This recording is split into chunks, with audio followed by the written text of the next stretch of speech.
बिस्मिल्लाहिर्रहमानिर्रहीम अस्सलाम वालेकुम। मैं हूं करामत मुगल और मेरे साथ हैं सईद बलोच साहब, सीनियर जर्नलिस्ट हैं, सुप्रीम कोर्ट कवर करते हैं। सईद बलोच साहब, हम बार बार जिक्र करते हैं अपनी वीडियोस में उन बहनों का, माओं का, बेटियों का जो जिनका कसूर वाहिद ये है कि वो इमरान खान को पसंद करती हैं, पीटीआई को सपोर्ट करती हैं। 9 मई के वाक़यात में तकरीबन 4-5 माह हो गए, अभी तक जेलों में बंद हैं।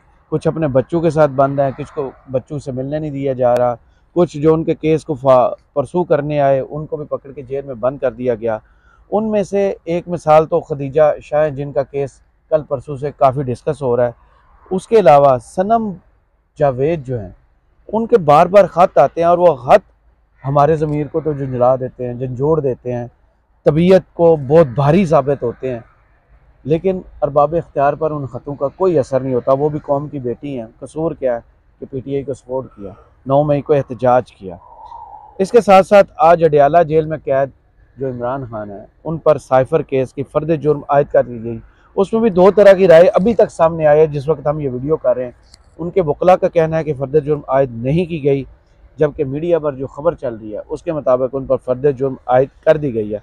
और इमरान खान ने जो आज एतराज़ उठाया उस पर भी बात करेंगे। पहले मुझे बताएं, सनम जावेद ने जो ख़त लिखा है, क्या वो सुप्रीम कोर्ट के जजेस, हाई कोर्ट के जजेस, सेशन कोर्ट के जजेस के, मैं तो कहूँगा मुर्दा ज़मीर हैं, उनको झंझोड़ने के लिए, जगाने के लिए काफ़ी नहीं? बहुत शुक्रिया करामत मुगल साहब। देखें, 7 माह होने को हैं, बल्कि 7 माह से ऊपर हो चुके हैं।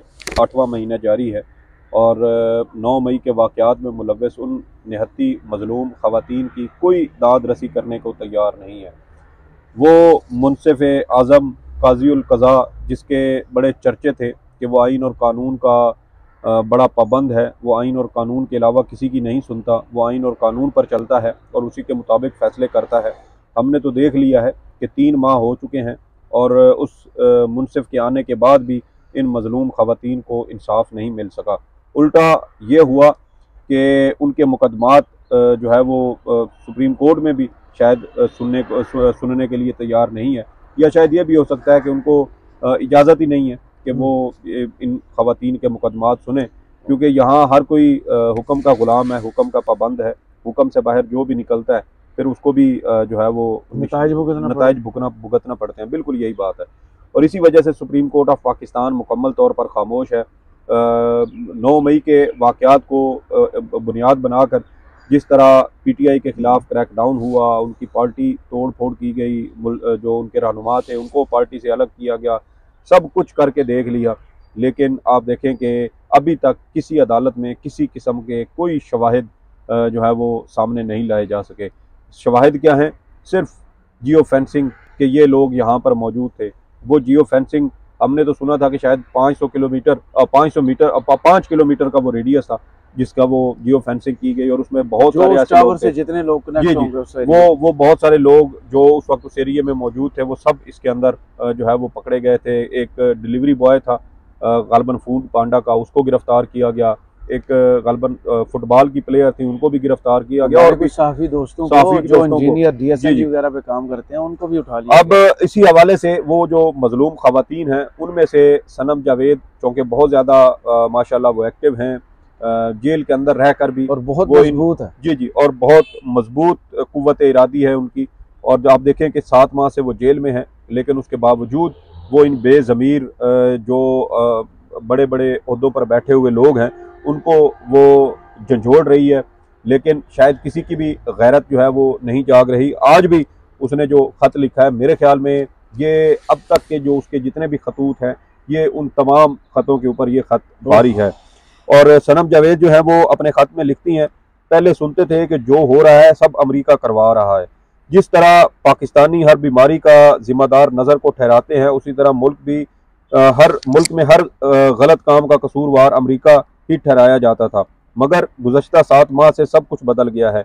अब पूरे पाकिस्तान में जो कुछ हो रहा है या जो कुछ भी होता है वो सब चंद खवातीन करवा रही हैं।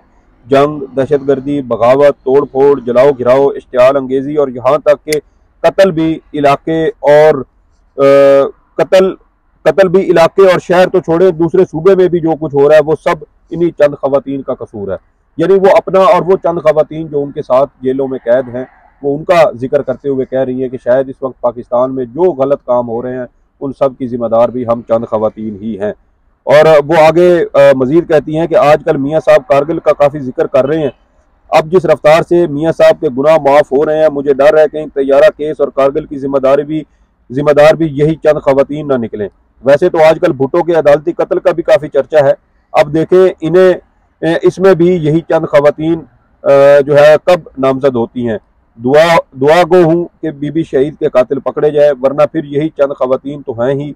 वैसे तो मैं 1971 में पैदा भी नहीं हुई थी, पर जो हालात है लगता है जल्द ही इसकी जिम्मेदार भी यही चंद खवातीन निकलेंगी। तो आप अंदाज़ा लगाएं कि उन्होंने अपनी जो हल्की फुल्की तहरीर है इसके अंदर चंद छोटे छोटे जुमले लिखे हैं, लेकिन जो पार्ट इन जुमलों में है मेरे ख्याल में कोई भी ज़मीर वाला हो, कोई भी ईमान वाला कोई भी शख्स हो, तो यकीनन इस तहरीर का उनके दिलो दिमाग के ऊपर बड़ा गहरा असर पड़ेगा।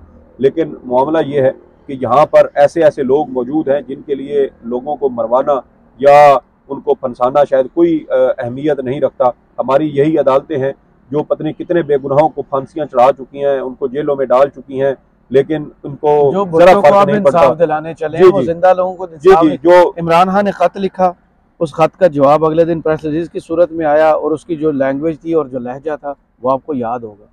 तो अदालतें तो फैसला करके बैठी हुई हैं कि इनको इंसाफ नहीं देना। जी जी बिल्कुल, अदालतें इंसाफ यही फैसला करके बैठी है। मैंने शुरू में वीडियो के शुरू में कहा था कि ये सब गुलाम, हुक्म के गुलाम है। जब तक इनको हुक्म नहीं होगा ये इंसाफ नहीं करेंगे। जब इनको हुक्म होगा तो ये अदालतें उठा के जेलों में भी चले जाएंगे और वहां पर भी जाके इंसाफ के नाम पर हाई कोर्ट और सुप्रीम कोर्ट भी खुद जाएंगे। जी जी, इंसाफ के नाम पर ये तमाशा जो है वो वहां पर भी होगा। आप देखें ना, इलेक्शन कमीशन जो है उसके पास हाई कोर्ट के बराबर इख्तियारात है और वो आज जेल में जाके उन्होंने ट्रायल की जो इमरान खान के खिलाफ तौहीन इलेक्शन कमीशन केस चला है।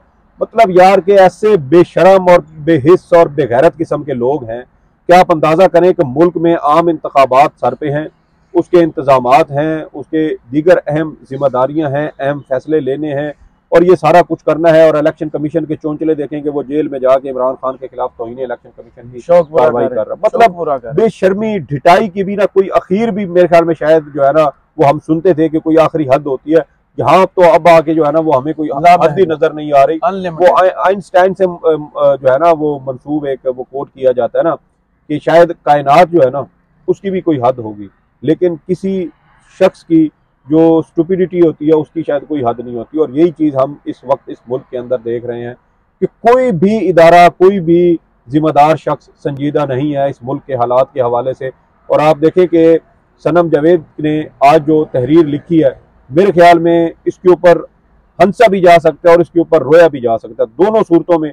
कि वो चंद मजलूम खवातीन जो जेलों में कैद हैं और उनके ऊपर दहशतगर्दी और तोड़ फोड़, जलाओ घिराओ और इन सब के इल्ज़ामात लगा दिए गए। और आप देखें कि हमारी अदालतें इतनी बेहिस हैं, इतनी जो है ना वो अंधी हैं कि वो एक तरफ उन्होंने मुकम्मल तौर पर आंखें बंद की हुई हैं। मुझे बताएं ना आप, जैसे सरदार तारिक मसूद साहब के बताते यार कि ये 9 मई के वाकयात में तो मुराद रास भी मुलविस था। ये और भी बहुत सारे लोग थे। तो ये सारे और खदीजा शाह गाड़ी में थी। जी जी, तो ये जो लोग प्रेस कॉन्फ्रेंस करके साइड पे हो रहे हैं वो कैसे 9 मई के वाकयात से बरी हो रहे हैं? कोई इसके ऊपर जो है वो बात करने को तैयार नहीं है, कोई अदालत इसके ऊपर गौर करने को तैयार नहीं है। उससे तो फिर हमें यही तासुर मिलता है कि ये सब हुक्म के गुलाम है। इनको हुक्म दिया गया है कि इस जमात को इंसाफ नहीं देना, तो ये इंसाफ नहीं दे रहे।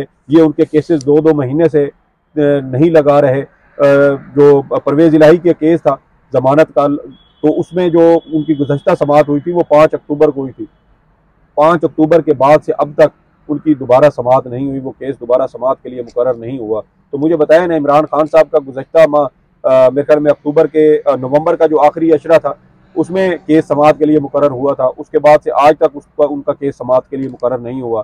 तो असद कैसर वाला आप देख लें। तो ये वो सारी चीज़ें हैं जो ये अदालतें हमारी सहूलतकारी कर रही हैं। और ये अदालतें अगर सहूलतकारी करेगी, बिल्कुल तारीख तो साथ साथ लिखी जा रही है। आज जो सोशल मीडिया का ज़माना है इसमें फर्द जुर्म आयद करने के हवाले से भी 2 राय सामने आई हैं। अभी कंफर्मेशन नहीं है कि फर्द जुर्म आयद हुई है कि नहीं, क्योंकि वकला का बयान यह है कि नहीं हुई, मीडिया पर चल रहा है कि हो गई है। कहा गया जज साहब की तरफ से कि आपने साइफर को लहराया जलसे में, उसके मिनट्स जो हैं वो पब्लिक किए, आपने स्पेशल सीक्रेट एक्ट की जो है खिलाफ वर्जी की। एक वज़ीर-ए-आज़म के पास तो ये इख्तियार है कि वो डिसाइड करेगा ये नेशनल सीक्रेट है, ये नहीं है। इस बार इमरान खान ने कहा हाँ, अब आप बचाने के लिए सामने आ गए हैं कि डोनाल्ड लू और बाजवा जो है उसको बचाएंगे, लेकिन मैं इस मुकदमे को चलूँगा और उनको भी इस घसीट के लेके आऊँगा। देखिए, इमरान खान साहब दिलेर हैं, निडर हैं। आपको पता ना, अब कोर्ट में वो शीशा लगा दिया गया जी, फैमिली, और उनके इस कदर डर है कि उनका एक बयान भी बाहर ना आए। और आप देखें कि उन्होंने जो मेरे ख्याल में जो बयान उन्होंने देना था वो गुज़श्ता से पैवस्ता समात पर वो दे चुके हैं, और वो कह चुके हैं कि कप्तान डटा हुआ है और कौम को जाकर पैगाम दे दें कि मैं नहीं जाऊंगा, कि मैं किसी सूरत इनके साथ कोई डील या कोई समझौता नहीं करूंगा। इंतखाबात की भी तैयारी का उन्होंने जो है वो पैगाम वो वक्तन फ़वक्तन भेज रहे हैं, देते रहते हैं, और कह रहे हैं कि 8 फरवरी का दिन इस तमाम तरफस्तायत को रोकने का, इसको ख़त्म करने का दिन है, इसलिए 8 फरवरी को तमाम लोग बाहर निकलें और वोट दें। दूसरी बात साइफर वाली, कि बिल्कुल यही बात है कि इमरान खान हो या शाह महमूद कुरैशी हो, इनका सिर्फ और सिर्फ कसूर सर ये है कि इन्होंने एक अमरीकी साजिश इन्होंने पकड़ी, वो साइफर जो शायद पहले से तो कह रहे थे मुल्क के खिलाफ आपने किया। जी जी, वो मुल्क के खिलाफ यही है ना कि अमेरिका को ये सारे बाप समझते हैं और अमेरिका से ये डरते हैं। अमेरिका पाकिस्तान की सालमियत, खुद मुख्तारी को इनके लिए मैटर ही नहीं सर। ये देखे, हमने कल बात की थी कि शाह महमूद कुरैशी ने भी कहा है कि भाई बताए ना मेरे से क्यों छुपाया गया, साफर असद मजीद को बुलाएं। हाँ, वो यहाँ के सच, वो वजीर खारजा थे ना, वजीर वो जो उधर सर वो आएंगे ना, असद मजीद साहब भी गवाहान में शामिल है। हाँ, तो ये जब एक बार फर्द जुर्म आयद हो, आप तो गवाहान आएंगे। जी जी, गवाहान आएंगे, वो अपना बयान रिकॉर्ड करवाएंगे और उसके बाद उनके बयानात के ऊपर जरा शुरू होगी ना, तो फिर ये सारे सबके कपड़े उतरेंगे, सारे नंगे होंगे और पता चलेगा आया किसके नाम, वो तो इमरान खान साहब बता चुके हैं ना। हाँ। वो तो जो पहली समात हुई थी जेल के अंदर, उसमें वो बता चुके हैं कि जनरल बाजवा के नाम आया और जनरल बाजवा ने डोनाल्ड लू के साथ मिलकर ये सारी साजिश रचाई, और फिर ये सारा आदमी एतमाद का जो खेल है ये खेला गया, और उसमें ये पीडीएम की सियासी जमातें भी हैं। मेरे ख्याल में इमरान खान साहब आगाज़ इन्होंने कर दिया है, और इमरान खान साहब हुकूमत में आएंगे तो वो यकीनी तौर पर इस मामले को दोबारा खोलेंगे और शफाफ इंक्वायरी करवाएंगे। और मैं इसलिए कहता हूँ कि ये पीडीएम के अक्सर लोग मुल्क से भाग जाएंगे, इन्हों को शायद पाकिस्तान में इनको मरना भी नसीब ना हो, क्योंकि जो कुछ ये कर चुके हैं उसके बाद इनके लिए इस मुल्क के अंदर रहना मुमकिन ही नहीं है, कि जिस तरह के जुल्म सितम ये कर चुके हैं उसके सहूलतकार बन चुके हैं। इमरान खान साहब अभी भी उस बात पर डटे हुए हैं, वो कहते हैं कि साइफर की इंक्वायरी होनी चाहिए, पूरे मुल्क के सामने होनी चाहिए, पब्लिक होनी चाहिए, ताकि आवाम भी देखे कि इस साइफर के अंदर किसने क्या साजिश जो है वो तैयार की और कैसे इस मुल्क को और इस कौम को के साथ गद्दारी करने की कोशिश की गई।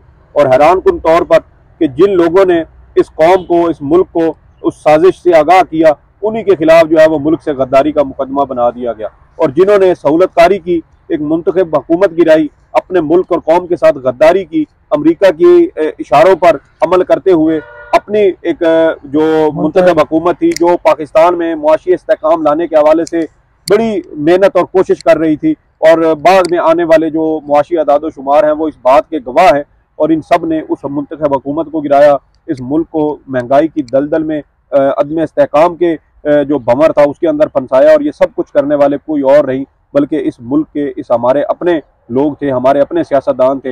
ये जस्टिस सरदार तारिक मसूद साहब सिविलियन का हवाले से तो कहते हैं कि वो दहशतगर्दी होती है तो उनका ट्रायल कहाँ पे हो, ये जो मुल्क के साथ गद्दारी है इनके बारे में क्यों नहीं बोलते? ये सारे सहूलतकार इंशाअल्लाह करामत मुगल साहब पकड़े जाएंगे। और मेरे ख्याल में पाकिस्तान तहरीक इंसाफ ने, हमने कल भी इसके ऊपर बात की, वो जो इंतखाबी नारा इन्होंने बनाया है ना, निज़ाम बदलो पाकिस्तान बदलो, वो बड़ा सोच समझ के बनाया है। ये एक वाज़े इशारा है कि आइंदा आम इंतखाबात के बाद पाकिस्तान का निज़ाम बदलने की मुकम्मल तैयारी हो चुकी है। इमरान खान साहब शायद ये ज़हन बना चुके हैं कि इस गंदे निज़ाम को, इस सिस्टम को बदलने की ज़रूरत है, इसकी ओवरहालिंग की ज़रूरत है, और इसीलिए शायद इमरान खान साहब ज़्यादातर वकीलों को इस बार जो है वो टिकट देने के ख्वाह हैं।